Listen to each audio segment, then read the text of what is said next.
Welcome to Make a Difference. He is Phil Martelli. I am Jared Phillips. We're joined by Garry Mills, once again, the founder of Shoot Basketballs Not People. We have a very, very special episode on our hands today. We are at the Fitler Club, meeting with members of the Fitler Club for a special in-person Q&A here with Phil Martelli. And the focus is leadership. And Phil, I'm going to let you kick that off because we had a very special episode last week with someone who is very, very close to your heart and someone I think everyone in this room is very familiar with if they're familiar with you. And it was a very special episode, I think, just to kind of realize what that dynamic was between teacher and learner and being a leader.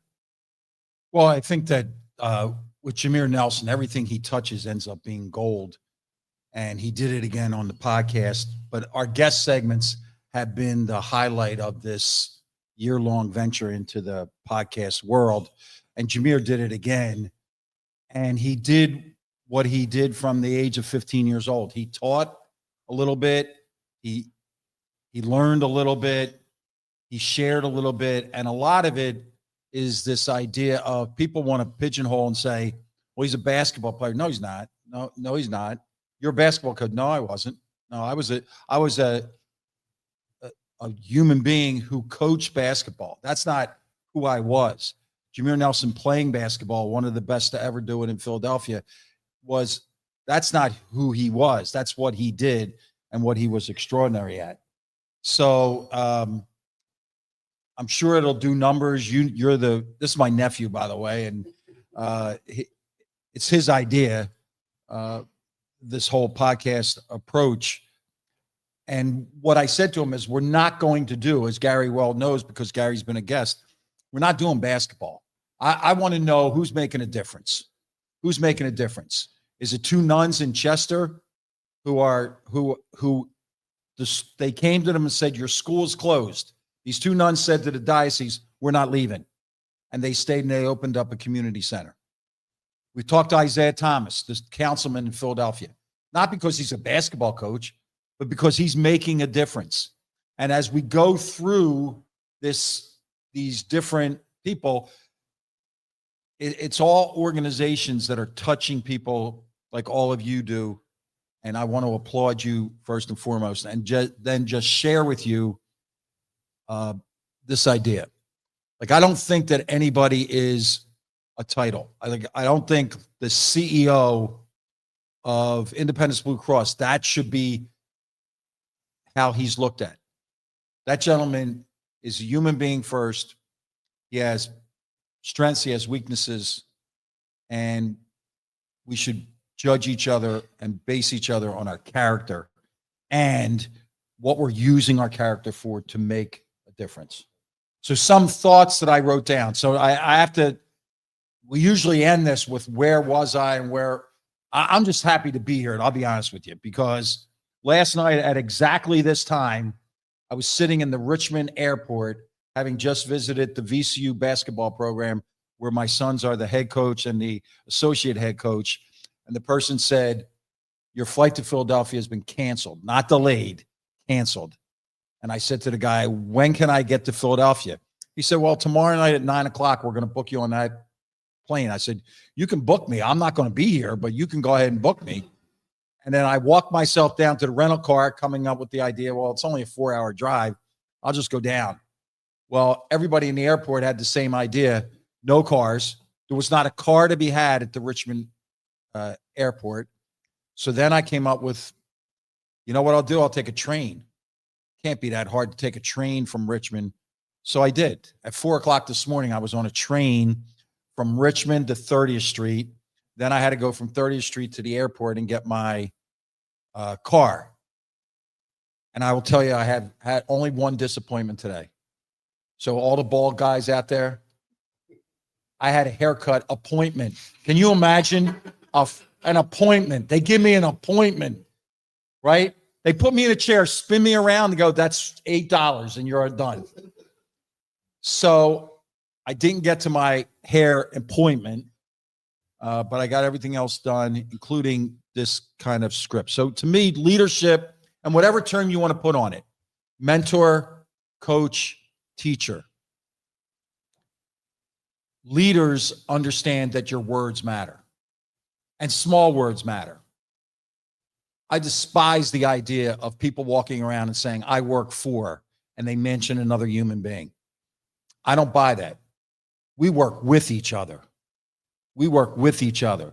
So coaches are out and recruiting and they'll say, I saw your boss. No, you didn't. You didn't see my boss. You did not see my boss.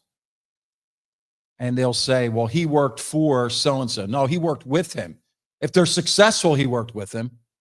If you want to work for somebody, if you think that's the way, and I'm not being chastising anybody, but that doesn't work for me. Like, I think words matter. I think the word listen is much more powerful than hear. We can all hear there's a buzz. There's a buzz coming from right over here. We're not listening to that buzz. Listen is an activity. Listening is an activity. Hearing is just, it's almost involuntary. Look, not see. Did you see that? No, did you look at it? Words matter. Words matter. And then in this Make a Difference podcast and what this young man is doing, when we walk around, one of our questions to each other be, how can I help? How can I help? Now, I may not be capable. Like, someone might say to you, how can you help? You can like write me a check for a lot of money and that would help us. Okay, I can't do that. Is there another way that I can help? Words matter. Real relationships matter.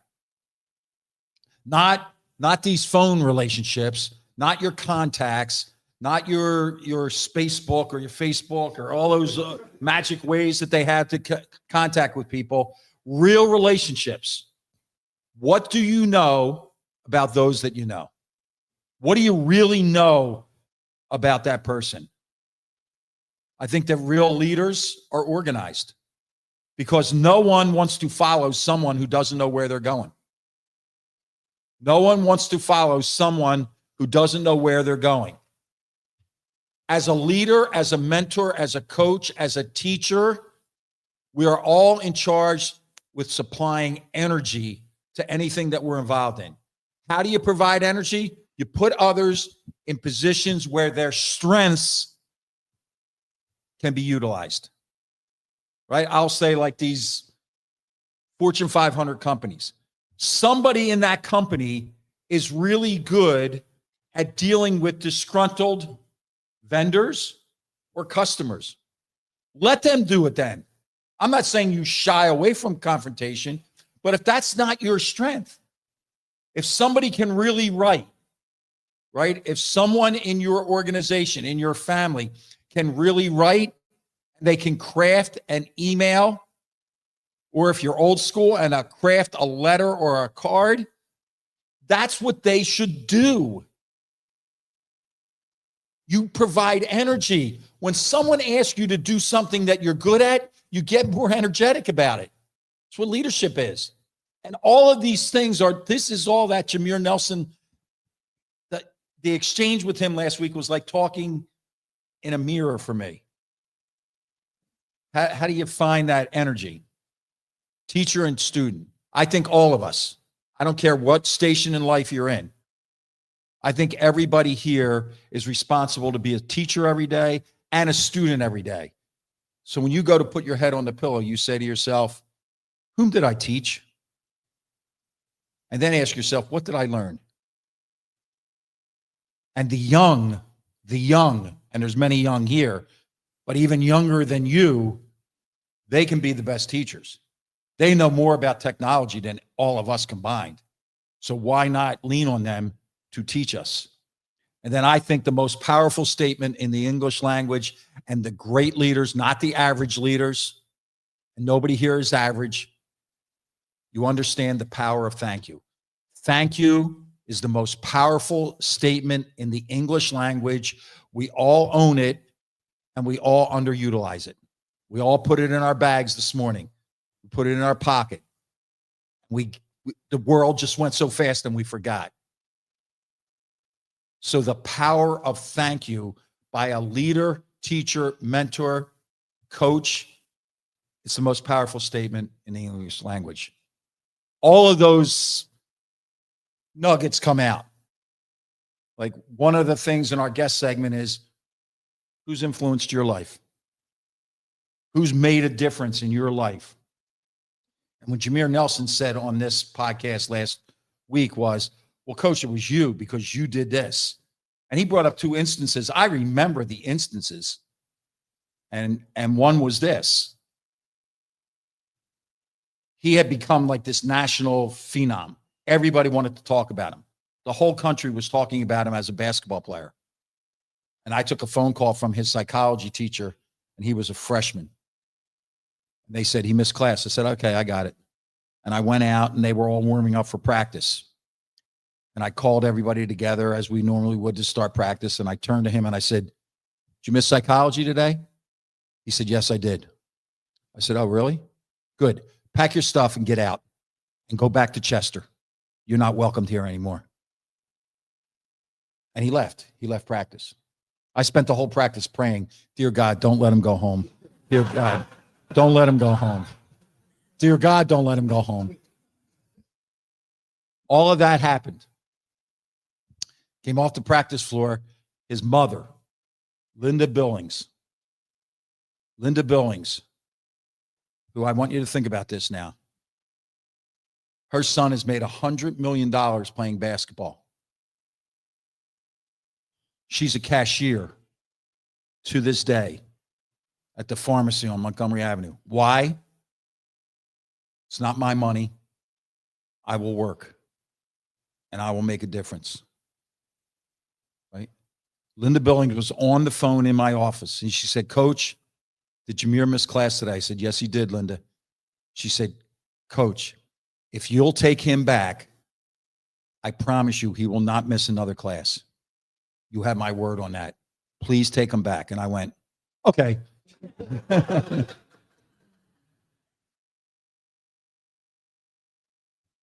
But the Jameer episode, but all of these guest episodes, we've learned so much, and we're so grateful to be with all of you. Now, the Martelli Minute comes out every morning at 6:30. I send it to my daughter, and then she puts it on Instagram, and it's Phil_Martelli Instagram every morning at 6:30. And I've been doing it since I came home from Michigan last May 1st. I started doing it here. But at Michigan, what happened was during COVID, Juwan Howard said, send out something every day to the players on basketball, to one coach, to another coach. And he said, you're like a people person. You do the people thing. So I did. And I send something out every single day. And it's something that I've read, something that grabbed me, and I put in my own words, and where it's appropriate. And this has happened at Dr. King's celebrations is when I give affirmation to Dr. King, because I couldn't say it any better than he could. But the Martelli Minute is like a prideful thing for me now. And we have had now in negotiations with a book company to put them out. Not that it's just pause, just to give you pause. So here's the Martelli Minutes. Every day, new opportunities arise as long as you build on successes and use failures as learning tools. If you get too high on your successes and allow your failures to freeze, then there are no new opportunities. So new opportunities arise when you build on successes and use failures as learning tools. Be measured by your character, not by your well-intentioned ideas or even your heartfelt words. And I'm not trying to get political, but it's time. Enough. Stop with your thoughts and prayers, politicians. Do something. Do something. Whether it's the natural disaster, gun violence, or whatever. But your well-intentioned ideas and even your heartfelt words don't matter to us.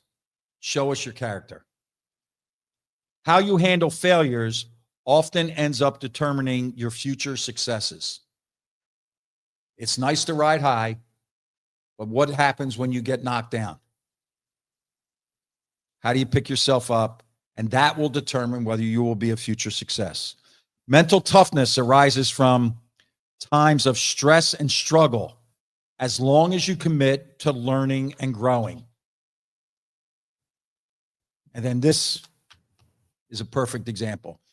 You must give yourself up in service to and for others.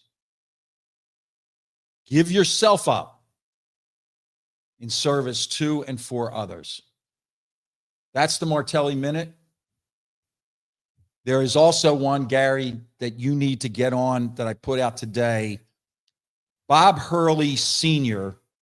is a basketball coach in Jersey City, New Jersey. He was a probation officer, and he was the coach at St. Anthony's High School. In his career, he won 1,100 games. He lost 100. He's 1,000 games over 500 for his career. He's the best basketball coach. Yes, his son, Danny, won national championships. His son, Bobby, was the sixth pick in the NBA draft, coaches Arizona State. Bob Hurley, best basketball coach in America. Gender aside, high school level, college, it doesn't matter. Bob Hurley just put out a short video about what outdoor basketball teaches you, what it really teaches you. And so that was a Martelli Minute this morning in saluting Bob Hurley. And you know how much I think of him. He's in the Hall of Fame, but he should be in many Hall of Fames because he has changed lives in a tough setting in Jersey City. So now we jump into our guest segment. We're going to start with Garry. So Garry, shoot basketball, not people. Is he a leader? Absolutely. Is he a coach? Absolutely. Is he a mentor? Absolutely. Is he in service to and for others? Absolutely. So as I was going through on the train these Martelli Minutes, Garry, I was thinking of you. So I need to ask you this question. You've used a ball to better your life, but to better those around. How do you use that ball? To change lives, honestly. That was the one thing outside of academics, of course, what I'm very high on. But more importantly, I understand what basketball can do for a lot of inner city kids that don't have the opportunity to go to school for free. And it's crazy how an $80 basketball can like change the trajectory of your life. But more importantly, when I look at like the current job that we just, me and Dom had just got at Boys Latin, and we're going into West Philadelphia, which is Cobbs Creek, as you know, is one of the toughest neighborhoods in Philadelphia. But what I just found out that they can get an associate's degree by the time they graduate. So that lets me know 2 years out of high school, these kids will be obtaining a bachelor's. For me, that's groundbreaking. There's no NBA draft. There's no check that can, replace a kid that didn't have anything, leaving with an associate's degree and a bachelor's after his second year of college. Like, that's groundbreaking for me. Groundbreaking. I follow a lot of these autobiographical articles, and I find these interesting. So I'm going to ask you a question, Garry. Yep. You're here right now. Yep. 20 years ago, you were finding a game somewhere. Yep. You were on an outdoor court somewhere in this city looking to play a game, and then you were going to go play another game later at night at a place that had lights, correct? I mean, honestly, Northwestern, I got two of my guys here, John Huggins and Eric Hennigan, were two guys I battled with in practice. St. A's on Limecombe Pike. Simons was our backyard.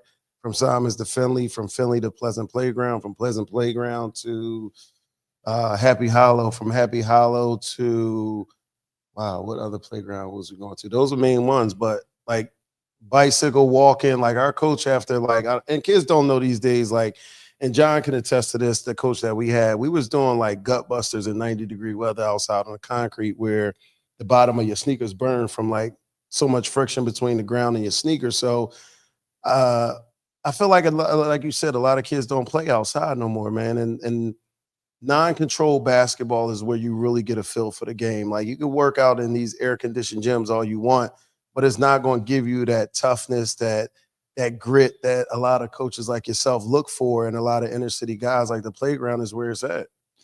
So now I want you to take on the hat that you have now, Yes. right? A Philadelphia leader, and go back. I'm going to take you to 58th and 58th Street and the playground there, and we're going to find a young Garry. Yep. What are you going to tell him? Come under my wing. Search straight like that. For me, I don't care about your background. I don't care about the situation with your parents. If I see an inkling of hope for any of these children, like sometimes in the majority of these players in the inner city just need a hug. They need love. They need black men that look like them, that care about them, that could steer them down the path that they desire to get to. But a lot of times they don't have it at home. So mom is working 2 or 3 jobs. You got grandmom that's picking up the slack. She's 60 plus years old. She can't chase no 14 to 16-year-old male in the streets.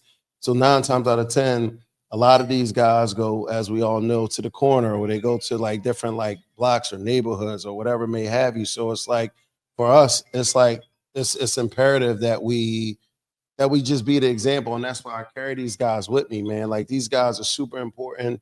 They're in my program. They look like the kids that we service. And it's important. It's important. Like that representation is super important. And then how do we, the people that see our podcast, the people that are aware of your work because of your connection with Make a Difference, tell them again how can we help you? I mean, they can go on our website, www.joinsbnp.org.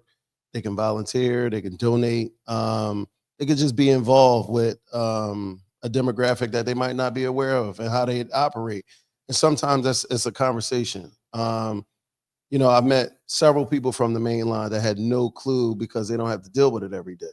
But now I'm bringing it to your doorstep by being in spaces like the Fitler Club. And I'm forever grateful to, Jacob, Nick, and Dr. Kim for bringing us in. I'm dedicated to my partner, Candace, who, we created this basketball affinity group just for, conversations like this and to bring awareness to what we're doing. And like I said, a lot of times people just don't know. And like I said, I commend you and Jared for giving us this platform to be able to like introduce our mission to everybody.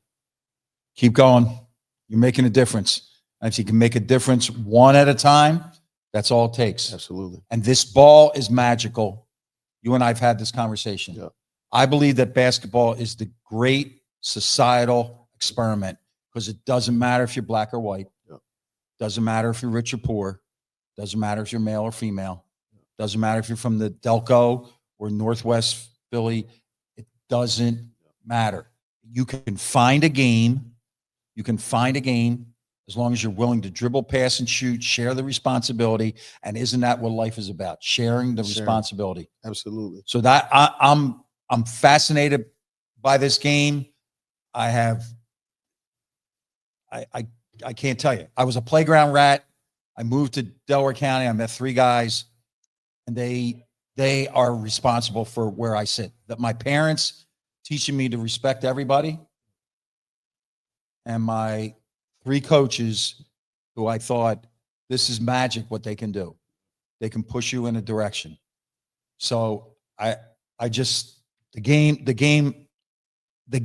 actual game, because of the relationships, just fascinates me. And that's everything. I mean, and I'm glad that you touched on relationships because I tell my kids all the time, like that same high school coach that you burned the bridge with could be a D1 guy. He could be an NBA guy. And if you have great character, if you have great body language in practice, I tell my guys all the time, I preach body language and hard work get you further than a guy with talent.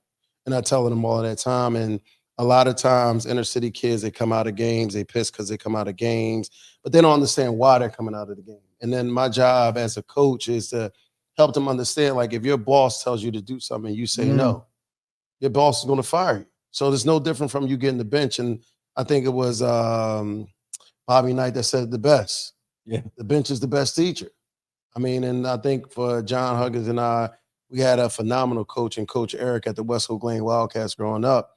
Like you had to earn your minutes. Like, so kids wasn't used to practicing for 3 to 4 hours on a Saturday from 10 to 2, like with maybe donuts, you might have had a donut, but that was up to you to eat. And then sometimes if, like you said, like with Jameer's situation, if you don't do what you're supposed to do, you're walking home. Now, I don't know if y'all know how far Leeds is to Simons in 90-degree weather, but excuse my language, that shit is far, especially after a 4-hour practice. So, like, you know what I mean? Your feet hurt, you walking home, everybody's pissed, and then your coach ride by you like, all right, I see y'all around the way. You won't see me because I'm mad. Like, but at the end of the day, man, like the bench is the best teacher, man. And I know the people often ask me, they'll say, well, like, what were your rules and how did you do all this? And I would say, yeah, I wasn't into all that stuff. I wasn't into all that stuff. Like, it wasn't a free for all. We had one rule: be on time. Because being on time is a life lesson. And somebody will say, well, what do you mean? So, Garry, if you're one of our players and I say to you, be on time, and you come in late once, everybody once, okay, for today, you just be a manager. You love this game so much, you be a manager. You do what they do, all the hard work that they do, you're going to do that during practice. You won't be late. But if you're late a second time or a third time, then it's a habit, and that's going to hurt you later in life. Because what would you like to do? And this young guy will sit across and say, well, I'd like to be an NBA player. I said, okay, so you're going to be interviewed by general managers, by front office staff. They're going to set that interview for 1 o'clock. Roll in there at 10 after 1. Roll in there. Or yeah, how about this one? How about if you want to start your own landscaping business? All right, well, you're going to need seed money. You're going to need $500,000 to buy your equipment and that kind of thing. And there's a banker that wants to help you. The banker says 10 o'clock. You show up at 10:10. The money left at 10 o'clock. Not the opportunity, the money that you need left. So if I can give that to you at a young age to be on time, all other rules we can handle from there. I was a high school coach in Norristown, Pennsylvania. I had a rule. I had all these rules, and I'd be like, and the parents would come in for their parent meeting, and I would say, absolutely no alcohol. So I had a family get me, and they set out to get me. They set a trap on me, and they talked, and it was an Italian neighborhood, and this father said to me, Coach, I have one question. We're Italians. Sunday meal, noon on Sunday. Everybody, youngest to oldest, glass of wine. That's what the Italians do.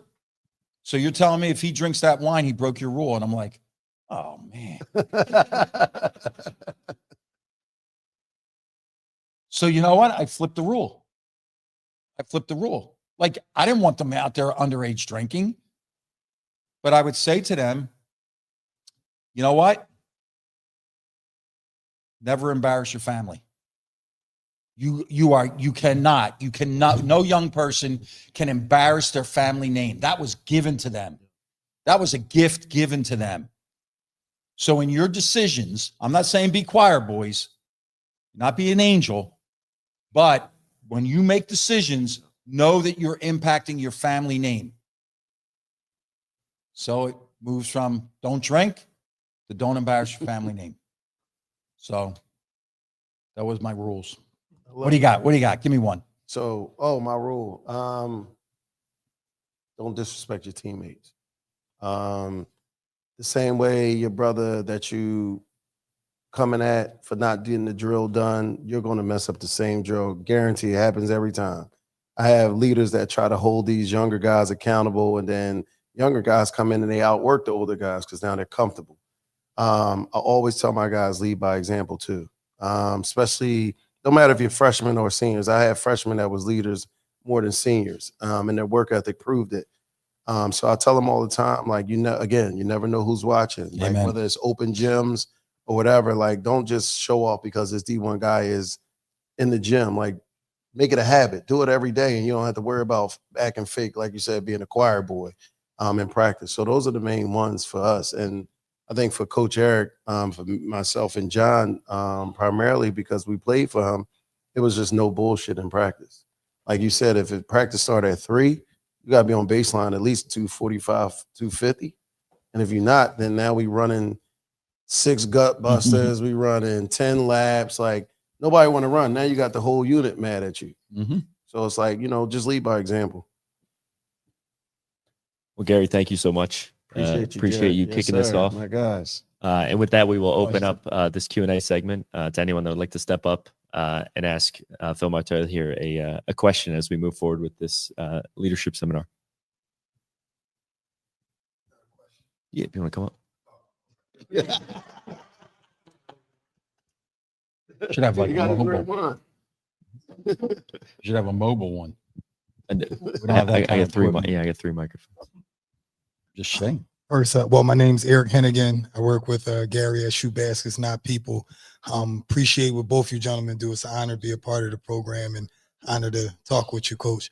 I'm just curious, as such a honorable, awesome leader of men, how did you get your players to buy into your message?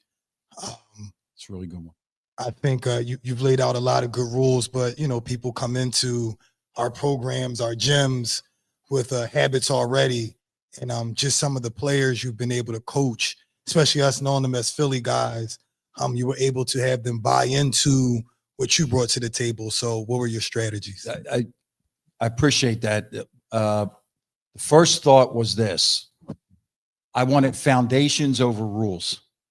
I wanted to have foundational, right? So here's our foundations. Respect. Respect your family name. Respect each other's differences.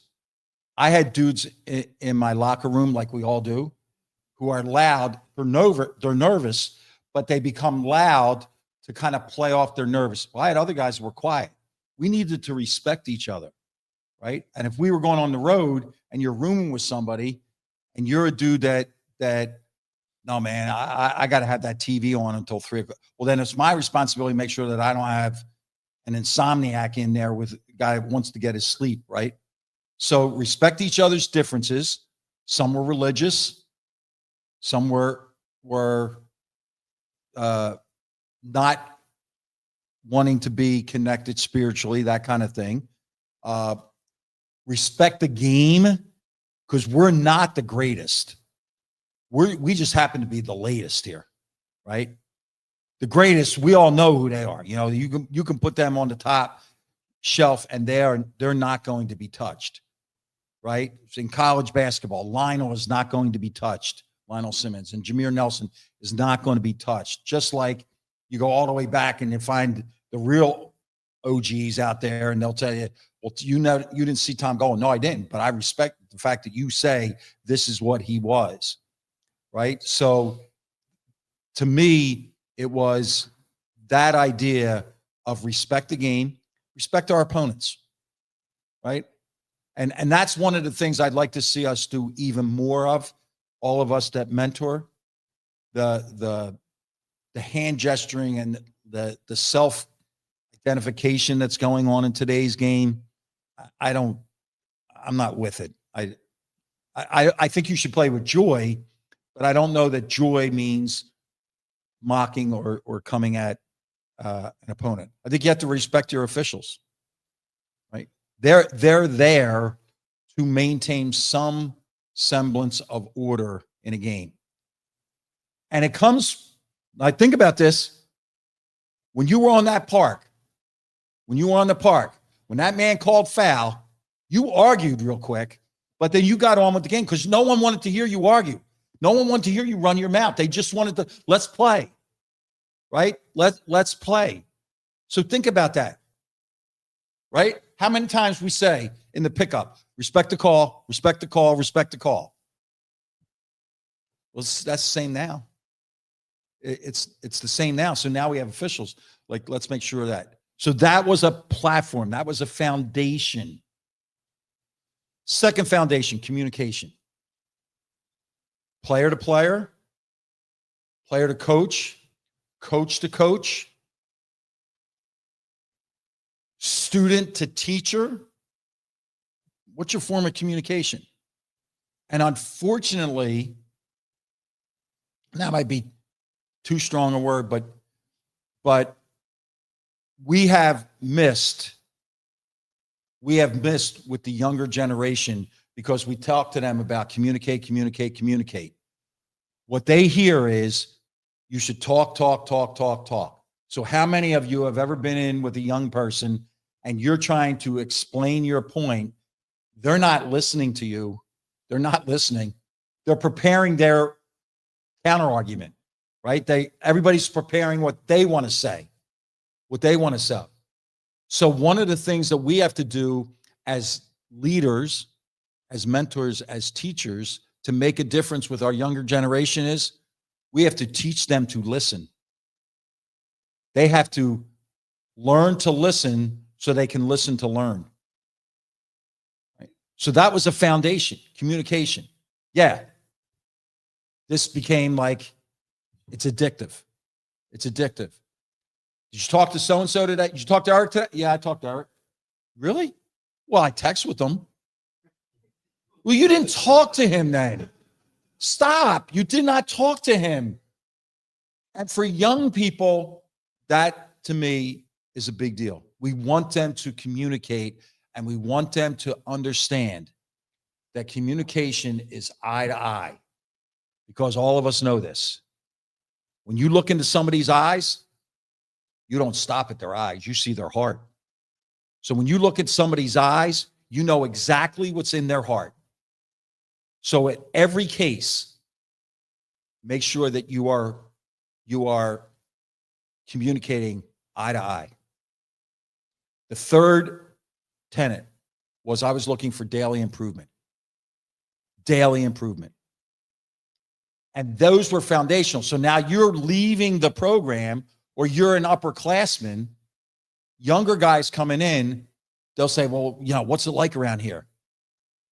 Well, as long as you respect, communicate, and daily improvement, you'll be fine.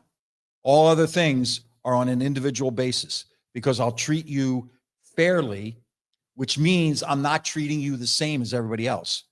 Because those that say, well, I treat everybody the same. Okay, then you're treating somebody unfairly. Garry said it. There are young people that you all know that you can put your foot on their backside. And that's the way to get to them. But then you know what? There's others that they need this. They need this. So you need to know the difference. You need to know those differences. And daily improvement, I would say to anybody, you know what? It's not okay. It's not okay. And I didn't deal in negatives, but when I say daily improvement, I want you to be a better person for having been around me today, not over the course of a year, but today. And some young person will say to you, well, coach, how can I get better in one day as a person? Did you hold the door open for a young lady in school as she was? Did you stop? Did you stop and say to your teacher or to the maintenance person or to your bus driver, thank you? That makes you a little bit better person. Did you look around your school and go, yo, man, that dude's always by himself. Come on. That's one little act. Say hello to somebody that you normally just go by. And you've gotten a little bit better person, a little bit better student. To me, this is like the biggest deal. And again, we have let the young not follow through on this. But you want to be a better student, and we want our young people to be better, and all of us want to be better students, whatever it is that we're pursuing. Read every day. Read. When I go to basketball camp, I'll say, all right, listen, here's what I need. Everybody here, anybody here that doesn't waste 1 hour of your day, leave. You're good. You don't need me. But if you waste an hour a day, then I would like you to give me that hour. And for 15 minutes, I want you to read. Why? because we all know this. Everybody lives in a world that's much too noisy. Like, I don't know the measuring sticks for noise, but I know this. I've read these articles. On that television, they pump up the noise level on ads because they want to get your attention. So what does reading do? Quiets down a noisy world. It settles you in. You've had a hectic day. Everybody here has done, I'll say, 3 or 4 things already today. And you're probably going to do 2 or 3 things more tonight. So why not, at the end of the night, have a book sitting there? The subject matters up to you. Do something that you enjoy. Me, and this is really telling you how ancient I am, it was the newspaper. I know the newspapers don't exist anymore, but I read the newspaper. I read the newspaper cover to cover, and I read the Inquirer and the Daily News. And when the Bolton was around, I read the Bolton. I read those newspapers. The third thing that does is it makes you a better student, because all subject matter is a vocabulary test. So if you can improve your vocabulary, you can improve who you are as a student. So that's my thing. When I would come in, I would say, here's what we got. Respect, communicate, daily improvement. They were the basis of everything that I believed in. And I'm not saying like I didn't, when I was 23 years old and I was a head high school coach and I thought, well, I'm a genius because they told me I'm the coach, so I must be a genius. Well, I was a jackass, right? I was a jackass my first year because I had all these rules and I was like, okay, well, let me see. That's the second time you got a 70 in math. So you're going to, let me try to read. You become judge, jury, and executioner. And that's exhausting. That's not what they hired you to do. They hired you to teach and to coach. So why do we muddle it up with all of these rules? Foundations is what I believed in.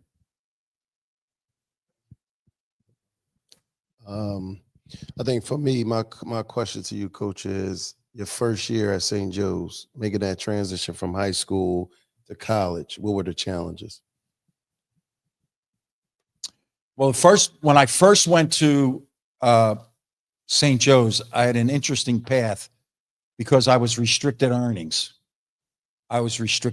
Now, that's a bit redundant. Catholics and restricted earnings, that's the same thing. So,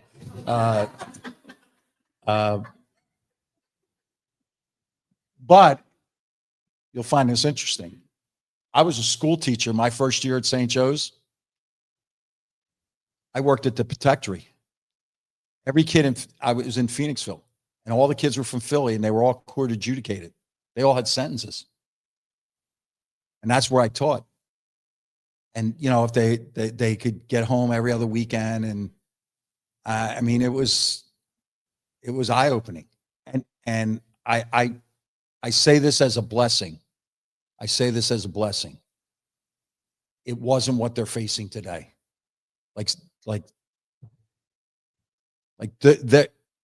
There were kids in there for truancy.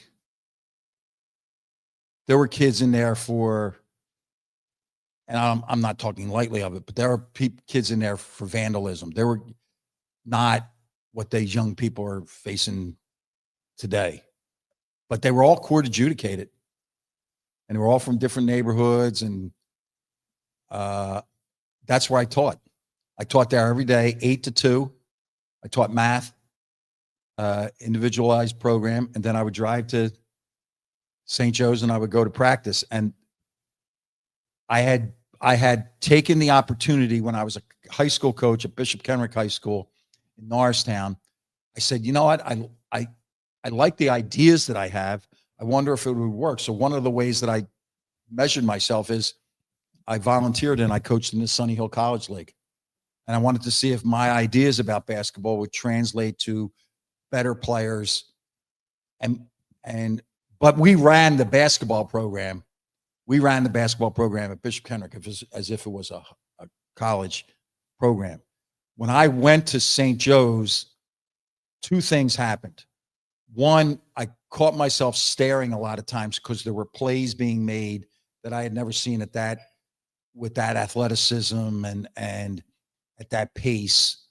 That was one. And the second thing is I went to work for Jim Boyle, and he had been there forever. He had coached at St. Joe's forever. So he had his pattern. He had his way of doing things all the time. And I think that's a really big deal. No matter where you are in life, whatever you do for a living, I think that you want to make sure that whoever is the next in charge is that you're talking to them about, what are my responsibilities? And if you have an idea on how to better your responsibility, I don't mean in an egotistical way, but if there's a way to, hey, how do I present an idea? And that you don't just sit back and say, well, my turn will come. Because I think everybody should lead. And I went through that first year just saying, well, this is the way that he does it.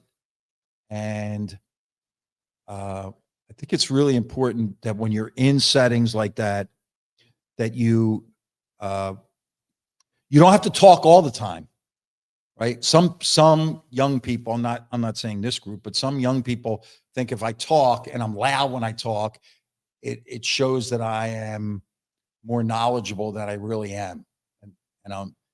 But I think sometimes silence is the best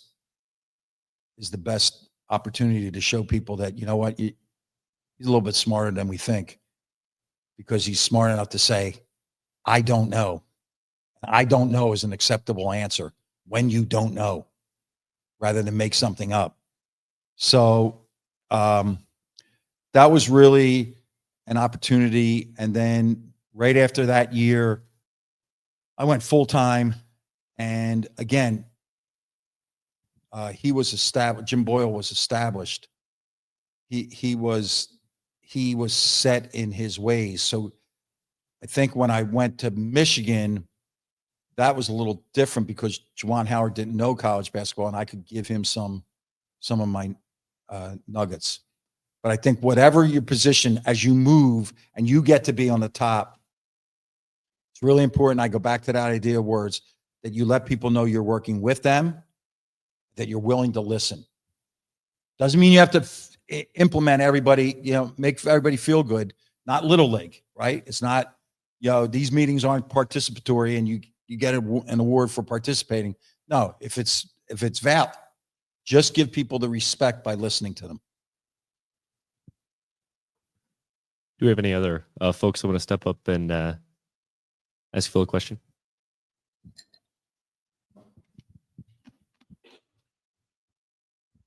Thank you. So I grew up watching Big Five basketball my entire life. And when I was growing up, some of my favorite teams, they built up the teams over years. And they always had guys that were juniors and seniors that led the team over years. In today's world where you have the NIL and guys are jumping ship on a regular basis, how do you build a culture and maintain consistency in a program and make sure that everyone's buying into the same thing when they might leave after a certain Great point. First is we have to flip this idea of woe is me. And I'm saying this to like coaches who are out there. Woe is me.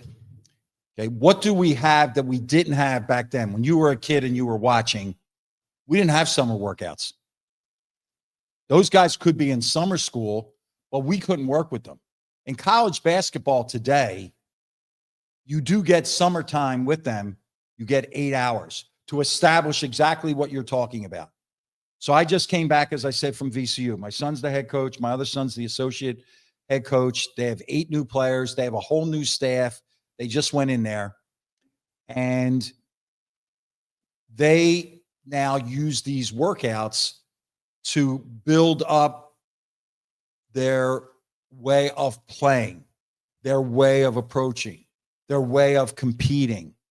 I think that one of the things in college basketball is that you must recruit them. I don't care if they're a transfer or a freshman coming in. You have to recruit them the way you're going to coach them, right?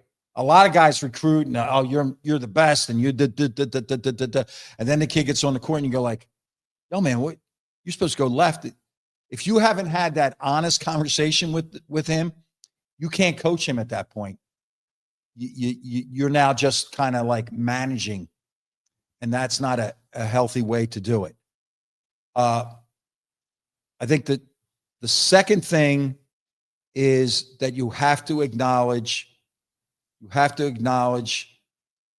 that he's in a little bit different world. I'm saying each individual player. Now, I'm not a big believer in all these numbers that you hear. Like I'm not business oriented, but someone was going to have to tell me how paying a kid $800,000, how there's return on investment for a company. The other thing that we have to acknowledge truthfully is this is now pay for play. With the house settlement, it is straight up pay for play. So when they say to you how much, and you give them that figure, but then we're going to move into an area where there's contracts.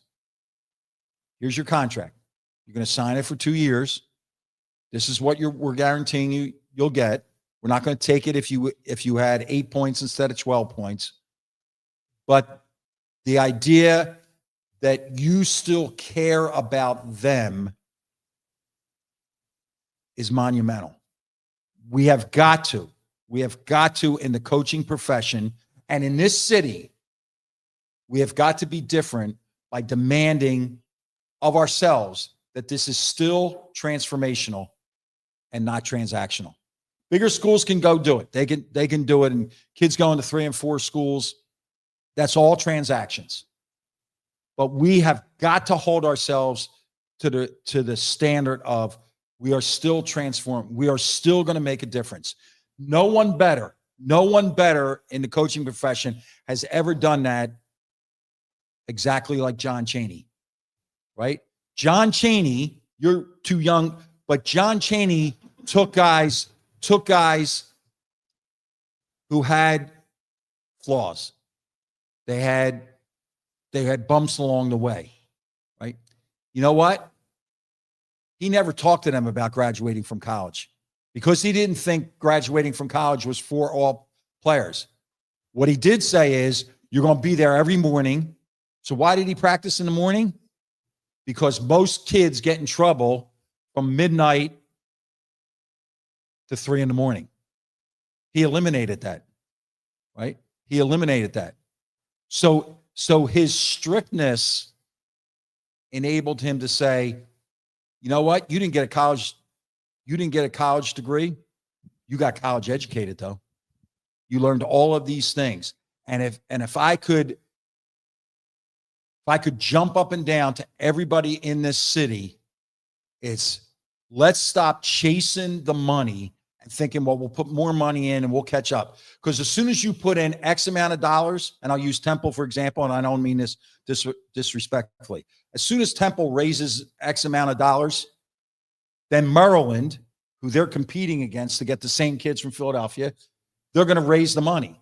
And they're going to get to a point where Temple's alums or administration are going to say, we can't do that. We just can't do that. So what's going to make us different? We're going to really focus on transformational. We're going to make sure we take care of you. We're not going to let you down. But if your thing is just the money, then maybe you can't be here. Maybe you can't be at LaSalle. Well, we're going to find another young person that wants to play for LaSalle and wants to play in this city. But to me, I think that we have to hold all of ourselves accountable. Quit chasing the money. Let's change that into, you know what? We're still in the business of changing lives.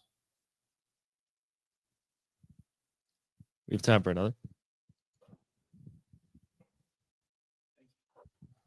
I've kind of a similar question to my brother's question there, where I find that based on when I was growing up and playing basketball or even baseball, any sport, it seemed to be much more of parents getting their kids into it. If the kids enjoyed it, that's great. I think now, almost 20 years later, we've seen it's all year round. It's nonstop. It's honestly a question for both of you. It's nonstop. And the biggest thing is it does cost a lot more money than it used to. not only for basketball, for every sport really. And I feel my question is, how do you kind of deal with that? I feel like there's a pressure put on a lot of kids these days because they're playing so often and there's so much money spent on them. And there's also the side where they can't get into it because they don't have that money. How do you deal with this difference of what a young athlete's day-to-day life was 20 years ago to what it is now, where it is commodified and so visual and so expensive? I'm going to do the parent. For a long time, when I was recruiting, it was you really focused on the high school coach and the kid. And then it gravitated into the summer coaches who are with the kids even more than their high school coach. You had to make sure that they were on board. And now, with the money being back in, the parents are back in. Parents are back in. Tom Izzo is one of my dearest friends at Michigan State. And I said to him, Tom, he said, I'm going to be honest with you. It's the moms. And here's what's happening. The moms are going to the games. They're sitting at the games, right, John? They're all sitting together and they're saying, what's your son get? You got what? And then they go to the coach and they're ending up making it a bit. So think about this. Think about this. This is how genius John Calipari is, the coach at Arkansas. Calipari now assigns the seats for the families when they come to watch their sons. No family is allowed to sit with another family. How crazy is that? How crazy is that? And then John Calipari has been a guest on Make a Difference. As is Tom. Right? As Tom Izzo. But that for the parent, you made a great point early. Put them in the activity and let them grow their love of the game. And that would be the same thing. Like, I'm not one of these that says, well, it's better that they're well-rounded. If they fall in love with the game, then provide them opportunity. But my only piece of advice on that would be, don't be like this. Don't have a periscope.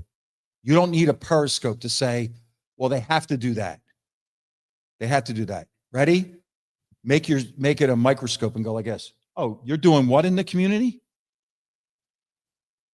And there are this game, and I think all games, to be honest with you. Like, think about what that she's not a little girl anymore, but think about what that young lady did for this entire city by pitching in the Little League World Series, Monet Davis, right? And I would assume that if you go around, that's becoming like Little League baseball. Like, let's celebrate what's going on all, and get a little pang when you say, why is that field empty? We can't get kids, and we need to go back and to say, right? So I think that people do spend an awful lot of money. It's ridiculous amounts of money, right? For what? Can we get a Pied Piper to bring everything here? And I'll just share this with you. I have sitting on my desk in media a proposal from a number of the AAU people in our city. They want to start Philadelphia Grassroots League. So right now, the Philadelphia kids are in Augusta, Georgia. They're in Cartersville, Georgia. They're in Richmond, and there's a fourth place where there's the sneaker companies have these kids. They're playing one game a day instead of home playing 5 or 6 games a day, running around from. So I think that if we could take that periscope down and let's come back and say, now, is there there's nothing wrong with them challenging themselves when you get a group of really good players play together and let's go see is Philly better than Baltimore now? That's okay. The other thing is, and I don't know who it was because it was real early and I was looking at it, but the NBA guys had this unbelievable podcast where they hold back nothing, right? They hold back nothing. One of those guys today made a comment that he believes that the monetization of basketball is turning it back into a white sport because the inner city kids can't afford to play. We can't let that happen. We cannot let that happen. And I think when you have neighborhood groups, right, and they're not going to have 12 roses, but when they find that rose, let's let him blossom. You're so on point with the idea of this monetization. So I have a question. I have to ask this question because I saw this the other day. I was with my family down at the Jersey Shore. I took two of my grandchildren, 5th grade girl, 2nd grade boy, and they wanted me to teach them some drills, and we were doing some drills on a basketball court. There's 2 basketball courts in this town. I look to my right, 22, not 20, 22 pickleball courts. Full. And I thought to myself, I wonder who created pickleball. I wonder who thought of that. It's ingenious. And number 2, I wonder how they've monetized it. Because youth sport is a couple $1 billion industry. It's a $60 billion industry. 60? Just saw it the other day. So pickleball, like, can you make money like on pickleball? It was on TV on Monday night. Yeah. It's amazing. It was unbelievable. But really, really great stuff. Great, both of you. Thank you. We have time for one last quick one if anyone wants to get up here, and then we'll wrap things up here. I'm Albert. Thank you very much, first of all, for sharing some of your insights. Thank you. And it's really been really interesting for me to hear it because it's up close to your boldness and also close to you in age. I'm not sure who's older, but it doesn't matter. But I know through my business career, which was completely different what yours was, is that you use that sometimes, you have to pick yourself up and, go on. But I was discussing with Eric that a lot of times that the society itself creates an environment where the child has been diminished. The example that I used with Eric was a kid goes to school and he writes a paper. And the teacher takes a pen, writes with a red pen, this, and the 7 years old, the kid knows he hates English and he'll never be able to write. And in the same way, from a creative side, the kid draws a painting and the teacher says, well, we're going to put 3 paintings up. Oh, I'm sorry, yours didn't make it, but maybe next time. Same with sports. Amen. And so what's the toolbox? You said a lot of inspiring words, foundational words, respect, but what is the toolbox that we give to these kids, how they cope with adversity, setback?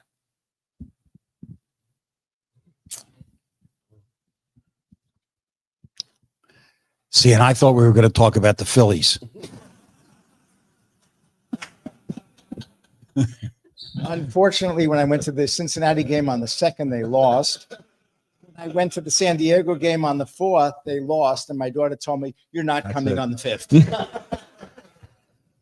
Well, because we're the same age, I'll share this with you. When people would say to me, how did you get over last year and the year before and the year before that? Are you over that yet, the playoffs?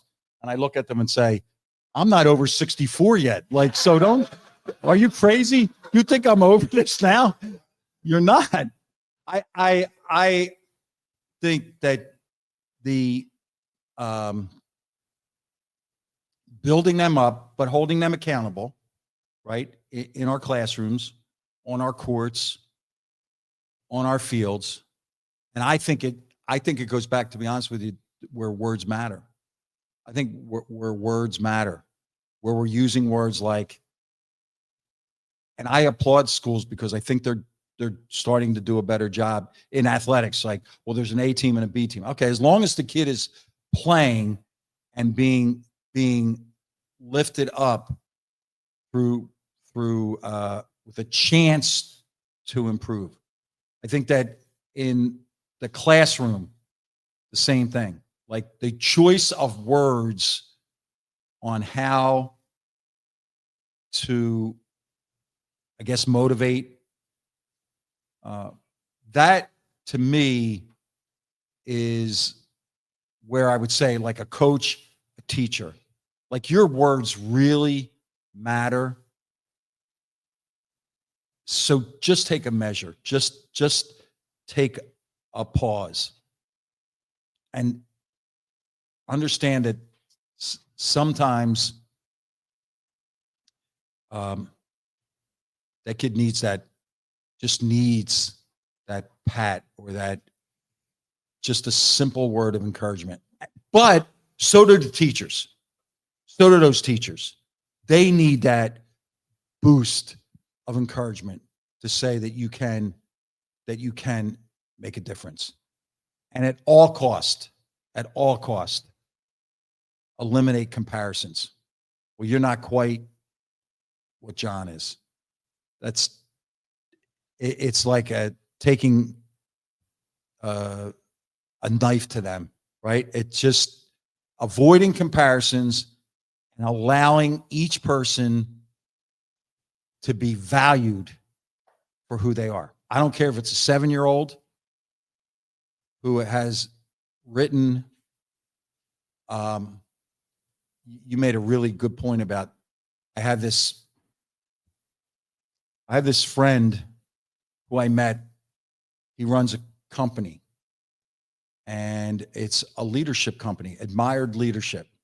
We're having breakfast one day, and the guy looks across, and he goes, you know what you really need to do? You need to go out there and tell people to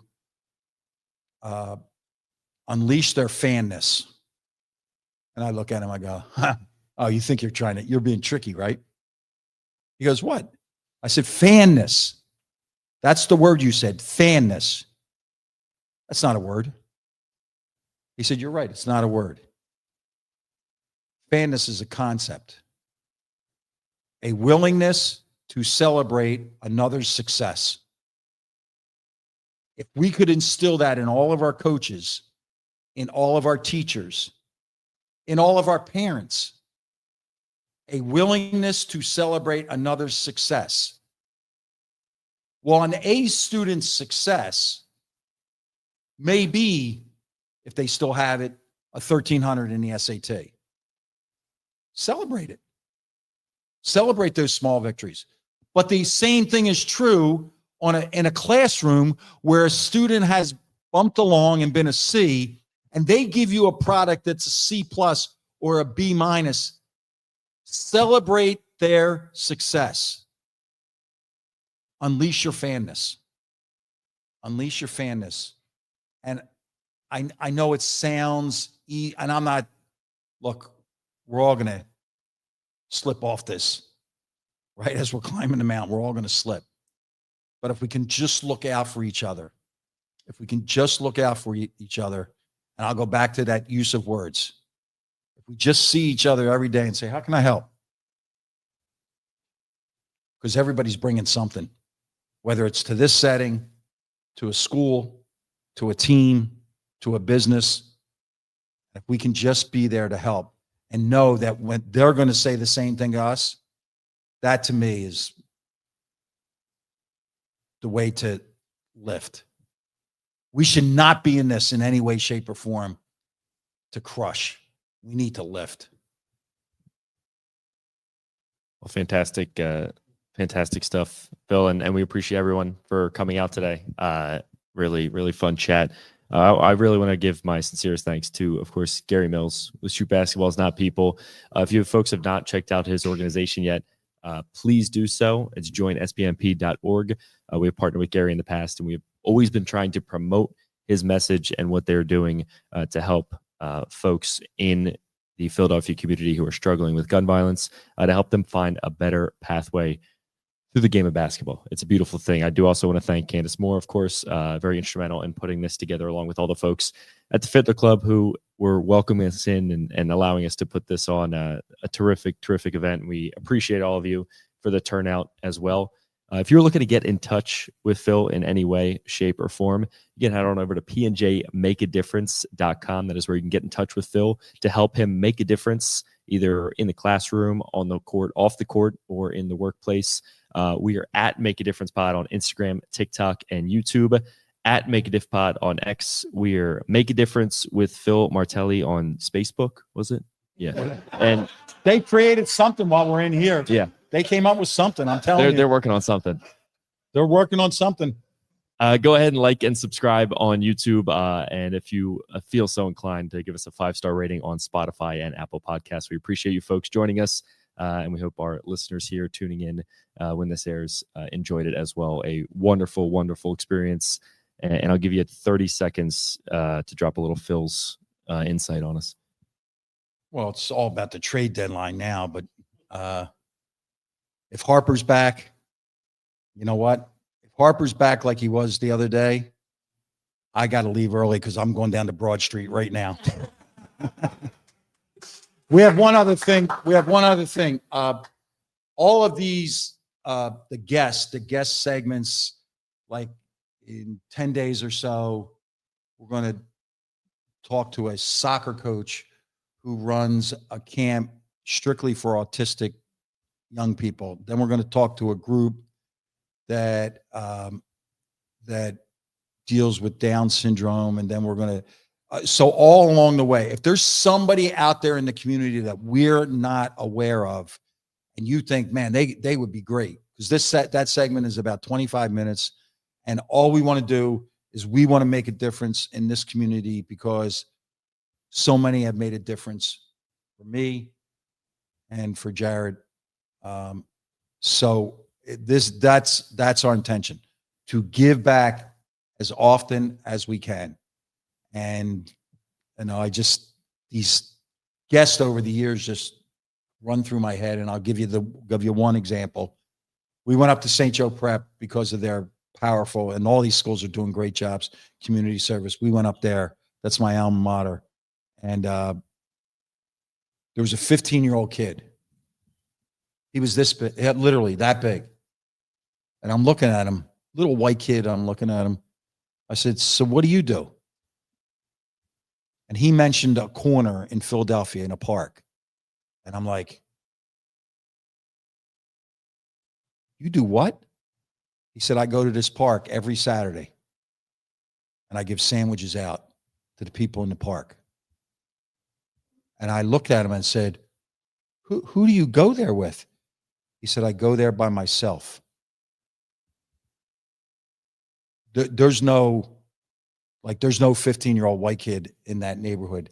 And yet, because he knew he was making a difference, he went there every single Saturday. Where did you learn that, young fella? My brother did it when he was a student at the prep 2 years ago. He said, so it's our responsibility. That's what we feel in this. There are people out here who are making a difference. Help us promote their message. If you have an idea, we will approach them, and it's not real heavy lifting. We want to make a difference, because this is the best city in the country, because of the people. That's all we're trying to do. Thank you, folks.